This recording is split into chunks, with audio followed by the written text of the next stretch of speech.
गुज़िश्ता कई हफ्तों से आई लव मोहम्मद के नारे मुल्क के कोने कोने में गूंज रहे हैं। नमाज जुमा के बाद उत्तर प्रदेश का शहर बरेली भी आई लव मोहम्मद के नारों से गूंज उठा। आशिकाने रसूल ने अपनी आज़ादी इजहार का इस्तेमाल करते हुए सड़कों पर नारे लगाए और मुजाहिरे शुरू कर दिए। पुलिस ने मुजाहिरीन को रोकने की कोशिश की, लेकिन भीड़ मुश्तइल होकर ब्रिगेड तोड़ने पर आमदा हो गई। इस पर पुलिस ने लाठी चार्ज करके हुजूम को मुंतशिर किया। वाक़े के बाद शहर का माहौल कशीदा हो गया। इतलात के मुताबिक इत्तेहाद मिल्लत काउंसिल IMC के सदर मौलाना तौक़ीर रज़ा ने नमाज के बाद इस्लामिया ग्राउंड में जमा होकर ताकत का मुजाहिरा करने की अपील की थी। अगरचे वो खुद मौके पर मौजूद नहीं थे, लेकिन इनके ऐलान पर बड़ी तादाद में लोग इकट्ठे हुए और एहतजाज शुरू कर दिया।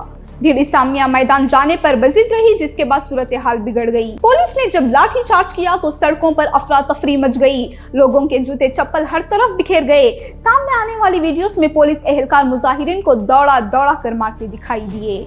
एक वीडियो में पुलिस एहलकार ये कहते भी सुने गए, अरे पीटो नहीं, मर जाएंगे यार। इस मंजर ने वाक़ये को मजीद मुतनाज़ा बना दिया। शहर के शामीगुंज इलाके में मुजाहिरीन और ASP क्राइम के दरमियान नोकझोंक भी हुई। हालात काबू से बाहर होने पर शामीगुंज में दुकानें बंद करा दी गईं। 9 मोहल्ला मस्जिद के बाहर भी भीड़ इकट्ठी हुई, जहां पुलिस ने हंगामा करने वालों को मुंतशिर करने के लिए ताकत का इस्तेमाल किया। ये तनाज़ा दरअसल कानपुर से शुरू हुआ था, जहां आई लव मोहम्मद के पोस्टर लगाए गए थे।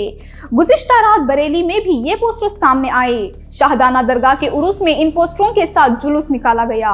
बाज़ मजहबी रहनुमाओं ने अपील की कि लोग ये पोस्टर गाड़ियों पर या घरों पर ना लगाएं, क्योंकि अगर ये फट जाएं या जमीन पर गिर जाएं तो इससे इस्लाम की तौहीन होगी। इंतजामिया ने पहले ही सूरत हाल को भांपते हुए इस्लामिया इंटर कॉलेज में धरने की इजाजत देने से इनकार कर दिया था और जिला में दफा 163 नाफिज कर दी गई थी। इसके बावजूद नमाज के बाद भीड़ सड़कों पर आ गई और हालात बिगड़ गए। पुलिस ने हजारों एहलकार तैनात किए थे ताकि सूरत हाल काबू में रखी जा सके। ख्याल रहे कि मौलाना तौक़ीर रज़ा पर 2010 में भी बरेली में फसादात भड़काने का इल्जाम भी लग चुका है। अब एक बार फिर इनके ऐलान के बाद शहर में तनाव फैल गया। पुलिस का कहना है कि हालात पर काबू पाया जा रहा है और हिसास इलाकों में इजाफी नफरी तैनात कर दी गई है।